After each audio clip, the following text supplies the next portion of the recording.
Good morning friend. आज फिर से हम लोग एक बार दोबारा एसआरएम चैनल के ऊपर मिले हैं और जैसा कि हम लोग डिस्कस कर रहे थे क्लास 9th का वर्किंग ऑफ इंस्टीट्यूशंस के बारे में। तो वर्किंग ऑफ इंस्टीट्यूशंस में हम लोग यहाँ तक देख चुके थे कि किस तरीके से एक डेमोक्रेटिक कंट्री जो है वहाँ पे जो है हम लोग जो है किसी भी अपने रिप्रेजेंटेटिव को चुनते हैं। तो बस डेमोक्रेसी में हम लोग अपना रिप्रेजेंटेटिव को चुन लिए, उससे बात नहीं बनने वाला है, क्योंकि वो जो रिप्रेजेंटेटिव को हम लोग चुने उन रिप्रेजेंटेटिव्स को जो है कुछ इंस्टीट्यूशंस के दायरे में रह करके काम करना पड़ेगा। तो ये इसमें हम लोग बात भी कर चुके थे, लेजिस्लेचर्स के बारे में, जुडिशरी के बारे में और एग्जीक्यूटिव्स के बारे में बात कर चुके थे। फिर मेमोरेंडम्स के बारे में भी बात किए थे कि किस तरीके से जो गवर्नमेंट जो है अपना ऑर्डर जब पास करता है तो उस ऑर्डर पे जो है कुछ नंबर मेंशन होता है, that is called the memorandum number, और उसमें डेट भी होता है और वो जो है जिस भी डिपार्टमेंट से संबंधित वो लॉ है उसमें वो जाता है और उसके बाद वो जो मिनिस्ट्री है वो उसको इम्प्लीमेंट्स करवाने का काम करते हैं और उनके नीचे जो जॉइंट सेक्रेटरी है वो उसको एज यूजुअल जिस तरह का वो लेटर है उसी तरह से उसको पूरे जितने भी विभाग हैं, डिपार्टमेंट है, सभी में सर्कुलेट करवाने का काम करते हैं। ये सब हम लोग देखे थे और ये भी जाने थे कि ये जो डिसीजंस जो लिया जा रहा है, ये जब डिसीजंस इतना बड़ा जो डिसीजन लिया जा रहा था उसमें हम लोग जो डिसीजन देखे थे वो था कि जो सोशली एजुकेशनली बैकवर्ड क्लासेस हैं, जो शैक्षणिक रूप से पिछड़ गए हैं, उनके लिए जो है 27% रिजर्वेशंस का व्यवस्था किया गया था। और इतना बड़ा जो डिसीजन था वो जो है एक आईएएस ऑफिसर तो ले नहीं रहते, क्योंकि आईएएस ऑफिसर का काम है कि उस चीज़ को एग्जीक्यूट करवा देना और जिस भी वो मिनिस्ट्री से मतलब रिलेटेड है वो एग्जीक्यूट करवाते थे। तो आखिर ये सवाल उठा था वहाँ पे कि आखिर ये इतना बड़ा डिसीजन जो है वो लिया कहाँ पे गया था, क्वेश्चन यहाँ पे ये था। तो इससे पहले जो है कि उस चीज़ के बारे में हम लोग समझे, थोड़ा पहले पीछे का क्लास में जाएंगे और ये समझेंगे कि जो हमारे जो देश है, हमारा जो कंट्री है या स्टेट इसको बोल सकते हैं, वो जो है हेड प्रेसिडेंट जो होते हैं वो हेड ऑफ द स्टेट होते हैं और एक हाईएस्ट फॉर्मल अथॉरिटी है हमारे देश में। दूसरा कि प्राइम मिनिस्टर जो होते हैं वो हेड ऑफ द गवर्नमेंट होते हैं, गवर्नमेंट के हेड होते हैं और एक्चुअल जो एक्सरसाइज करेंगे सारा गवर्नमेंट्स का जो पावर है वही एक्सरसाइज करते हैं। He takes most of all the decision in the cabinet meeting, और जितना भी जो इंपॉर्टेंट डिसीजन होता है वो सारा का सारा वो कैबिनेट मीटिंग में वो लेते हैं। तीसरा क्या था कि पार्लियामेंट हमारे यहाँ है, पार्लियामेंट्री फॉर्म ऑफ गवर्नमेंट है हमारे यहाँ, पार्लियामेंट एग्जिस्ट करता है हमारे यहाँ। तो इसमें दो सदन है, एक लोकसभा और दूसरा राज्यसभा, मतलब दो हाउसेस हैं, लोकसभा एंड राज्यसभा। तो the prime minister must have the support of the majority of the Lok Sabha member. जो भी प्राइम मिनिस्टर होंगे उनको जो है लोकसभा में जो है मेजोरिटी का जो भी सदस्य हैं उनका जो है उन मेंबरों का मेजोरिटी होना जरूरी है, सपोर्ट ऑफ ए मेजोरिटी होना चाहिए उनका।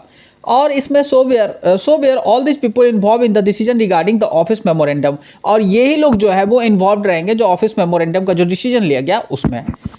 तो बेसिकली कौन कौन इसमें जो इन्वॉल्व रहेंगे, तो प्राइम मिनिस्टर हो गया, उनका कैबिनेट का मिनिस्टर हो गया, कैबिनेट मिनिस्टर हो गया, पार्लियामेंट का हो गया कि लोकसभा और राज्यसभा हो गया।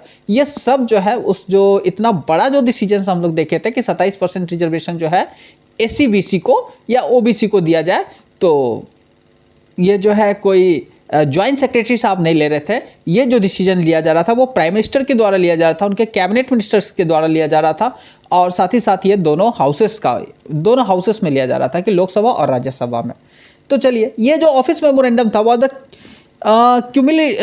क्यूलिमिनेशंस of a long chain of event, मतलब ये एक बहुत ही लंबे चेन से गुजरता है। इसमें क्या है कि government of India had appointed the second backward classes commission 1979।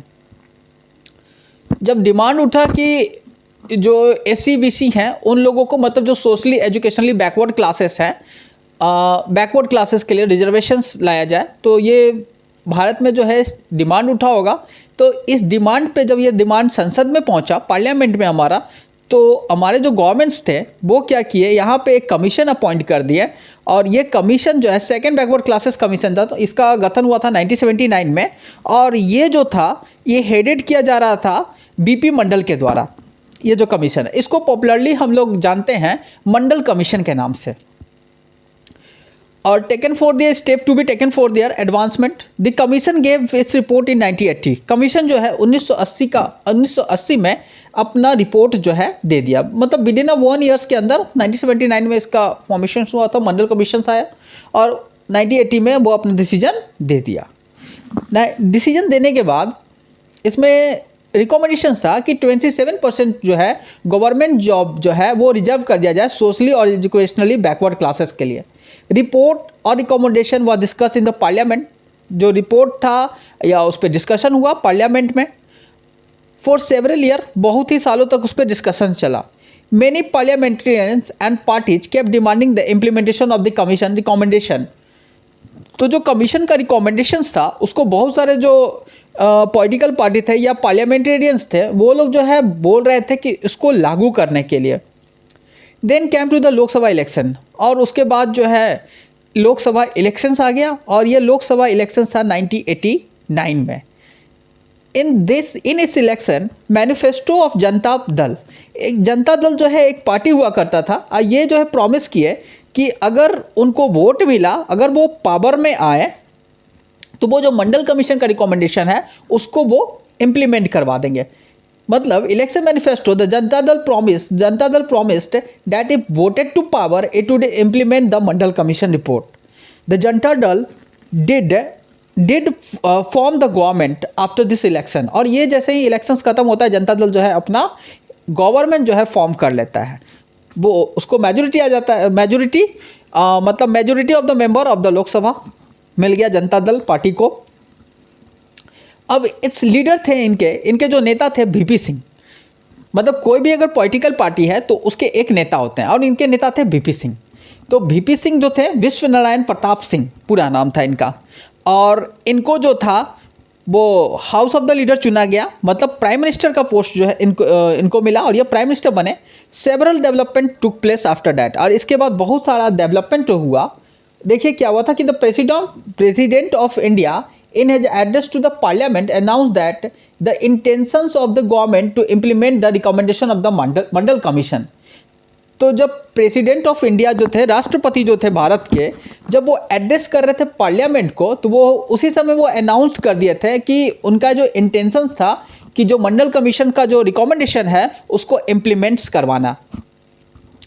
मतलब इससे एक चीज़ ये भी सीखने को मिलता है कि जो प्रेसिडेंट होते हैं, राष्ट्रपति जो होते हैं, वो जब अपना सदन को जो है संबोधित करते हैं, भाषण देते हैं सदन में किसी भी हाउसेस में, तो वो जो उनका जो भाषण होता है वो कहीं ना कहीं प्राइम मिनिस्टर जो होता है अपने अकॉर्डिंगली जो है उसको लिखवाया जाता है। प्राइम मिनिस्टर जो है वो अपने अकॉर्डिंगली उसको लिखवाते हैं, फ्रेम करवाते हैं। और इस तरह का उनका भाषण में देखने को मिल रहा है कि अगर जो है वो उनका मेन जो मोटिव क्या दिख रहा था कि वो मंडल कमीशन का रिकमेंडेशन जो था कि जो सोशली और एजुकेशनली बैकवर्ड क्लासेस है उनको 27% का रिजर्वेशन, उसको जो है वो इम्प्लीमेंट कर देंगे। वक्त आ गया था 6 अगस्त 1990, और union cabinet took a formal decision to implement the recommendation. और जो यूनियन कैबिनेट है वो जो है एक फॉर्मल डिसीजन अब लेने जा रहा था कि वो जो इम्प्लीमेंट करे उनके रिकमेंडेशन को। और नेक्स्ट डे, अगले ही दिन, prime minister VP Singh inform the parliament को ये सूचित करते हैं about the decision through out statement in both the houses of parliament. दोनों हाउसेस ऑफ पार्लियामेंट को ये सूचित कर देते हैं। The decision of the cabinet was sent to the department of personnel and training. और जैसे ही ये जो डिसीजन जो है ले लिया जाता है और इसको जो है department of personnel and training को भेज दिया जाता है। सीनियर ऑफिसर जो थे department drafted an order line with the cabinet decision and took the minister approval. और जो सीनियर ऑफिसर्स थे उस डिपार्टमेंट के, वो उसको एक लेटर की तरफ से ड्राफ्ट करते हैं, उसमें ऑर्डर होता है, उसमें कैबिनेट का डिसीजंस होता है, और उसको जो है मिनिस्टर से अप्रूवल के लिए भेज देते हैं। An officer sign the order on behalf of the union government.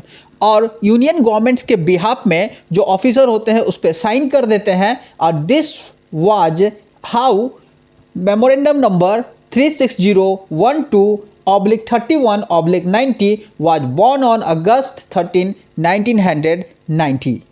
For the next few months, this was the most hotly debated issue in the country. Newspaper and the magazines were full of different views and the opinion on this issue. अब ये तो हम लोग देख लिए कि किस तरीके से जो है जनता दल का पार्टी जो है इलेक्शन आ जाता है। तो एक बार हम लोग फिर से इसको रिमाइंड कर लेते हैं कि किस तरीके से ये सारा जो है कार्यक्रम चला था। तो हुआ क्या कि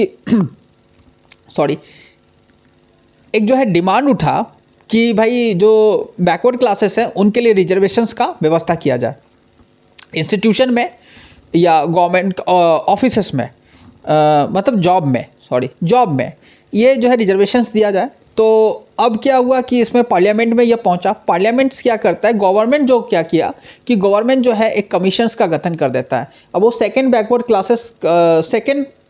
बैकवर्ड क्लासेस कमीशन था जो कि 1979 में इसको गठन किया गया और इसके जो हेड थे वे थे बीपी मंडल। इसको पॉपुलरली हम लोग जानते हैं मंडल कमीशंस के भी नाम से। अब मंडल कमीशन जो है अपना एक रिपोर्ट तैयार किया और रिपोर्ट जो है सबमिट कर दिया कि भाई जो आवाज़ उठ रहा है कि जो ओबीसी हैं उनके लिए जो 27% का रिजर्वेशंस का वो सही है। ये जो रिकमेंडेशन था इस पर बहस हुआ। वक्त आ गया था लोकसभा इलेक्शन का, 1989 का वक्त था। जनता दल पार्टी ये प्रोमिसेस के साथ आता है कि अगर मेरा सरकार आ गया तो हम जो है इस चीज़ को इम्प्लीमेंट कर देंगे। और जनता दल पार्टी मेजोरिटी में आ गया। बीपी सिंह जो है उनके लीडर थे और वो प्राइम मिनिस्टर बनते हैं। और जब प्रेसिडेंट जो है अपना भाषण, मतलब जब लोकसभा हाउस को, पार्लियामेंट को जो है, जब पार्लियामेंट को अनाउंस कर रहे थे कि वो उसी समय जो है एड्रेस कर रहे थे, तो उसी समय वो इंटेंशन बता दिए थे कि गवर्नमेंट का आखिर इंटेंशंस क्या होगा, कि ये जो मंडल कमीशन है उसके रिकमेंडेशंस को जो है वो इम्प्लीमेंट करवाने का। फिर वक्त आ गया 6 अगस्त 1990 का और इस समय जो है फिर वो डिसीजन जो है कैबिनेट्स के द्वारा, प्राइम मिनिस्टर्स के द्वारा दोनों हाउसेस में रिप्रेजेंट किया गया और इसके बाद ये पास हो गया। और इसके बाद जो है वो ministry of personnel and trainings को भेज दिया गया और वहाँ पे जो है जो ऑफिसर्स थे इसको एक लेटर के रूप में ड्राफ्ट कर लिए। उसमें जो मेमोरेंडम नंबर था, डेट था, सब्जेक्ट्स था और इसके बाद जो है वो मिनिस्टर को भेज दिया अप्रूवल के लिए। और उसके बाद जो है जो जॉइंट सेक्रेटरी थे वो उनके सिग्नेचर से सारे डिपार्टमेंट में ये सर्कुलेट हो गया। अब ये जो है पूरे भारत में जो है एक हॉट टॉपिक्स हो गया, क्योंकि इससे जो है एक वर्ग जो था वो नाखुश हो गया। अब जिनको मिला तो वो तो खुश थे, लेकिन जिनको नहीं मिला वो नाखुश हो गए। पूरे पेपर, न्यूज़पेपर, मैगजीन्स, हर जगह कोई आर्टिकल लिख रहा है, कोई इसके अगेंस्ट में बात कर रहा है तो कोई इसके फेवर में बात कर रहा है। अब जो है कोई बोल रहा है कि ये इनइक्वालिटीज हुआ, इससे जो है समाज में एक वर्ग के पास ही जो है जॉब जो है रहेगा और दूसरा वर्ग जो है उसके पास जॉबलेस हो जाएगा, उसको जो है नौकरी नहीं मिल पाएगा, उसके पास ज़्यादा क्षमता रहते हुए भी, एबिलिटी रहते हुए भी वो जो है जॉब प्राप्त नहीं कर पाएगा। इस तरह का जो था पूरे अब भारत में ये डिस्कशन चलने लगा, हॉट टॉपिक्स हो गया। हर एक न्यूज़पेपर, मीडिया, हर एक जगह ये बात जो है चल रहा था। जो लोग इसके सपोर्ट में नहीं थे वो लोग जो है केस करना शुरू कर दिए। इस तरीके से जो है बहुत सारा केसेस जो है सुप्रीम कोर्ट में जो है डाला गया। तो इससे यहाँ पे एक चीज़ समझिएगा कि अगर गवर्नमेंट का डिसीजन से अगर जो सिटीजन्स हैं इंडिया के, अगर वो नाखुश होते हैं, गवर्नमेंट का डिसीजन और पब्लिक दोनों में अगर कुछ कॉन्फ्लिक्ट आता है, टकराव आता है, तो वैसे कंडीशन में हमारे यहाँ सुप्रीम कोर्ट या हाई कोर्ट, दो कोर्ट है जो कि इसको रिसॉल्व करेगा।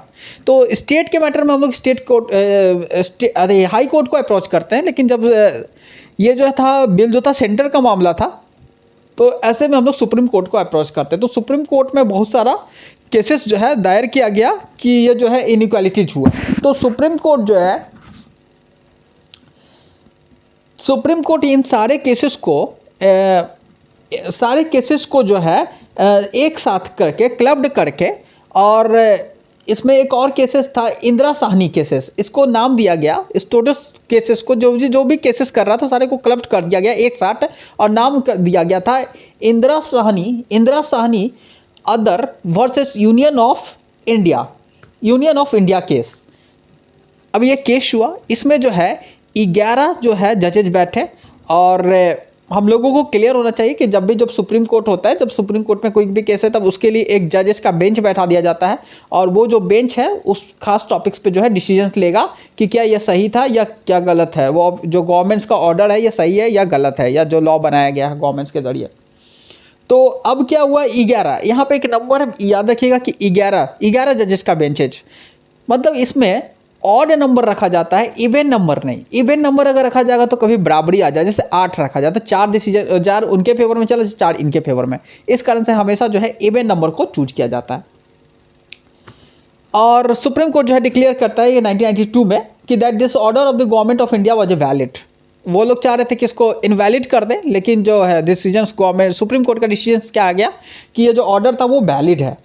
Eight the same time the supreme court asked the government to modify, और उसी समय सुप्रीम कोर्ट क्या बोलता है कि ऑर्डर तो ये वैलिड है, लेकिन गवर्नमेंट्स को बोला कि इसमें कुछ आप मॉडिफिकेशंस लाइए, और गवर्नमेंट जो है क्रीमी लेयर और नॉन क्रीमी लेयर का इसमें प्रोविजंस लाया गया। क्रीमी लेयर का मतलब क्या होता है कि एक मार्क कर दिया गया कि अगर आपका जो सोर्सेस ऑफ इनकम है अगर इसके बियॉन्ड है, तो मान लीजिए 1 लाख या 2 लाख उस समय फिक्स किया गया होगा, फिगर मेरे पास अभी एक्यूरेट नहीं है, तो 1 लाख या 2 लाख जो भी फिक्स किया गया है, अगर इससे ज़्यादा 1 लाख से ज़्यादा है तो आपको जो है रिजर्वेशन का बेनिफिट नहीं मिलेगा। अगर 1 लाख से कम है तो भी आपको रिजर्वेशन का बेनिफिट मिलेगा।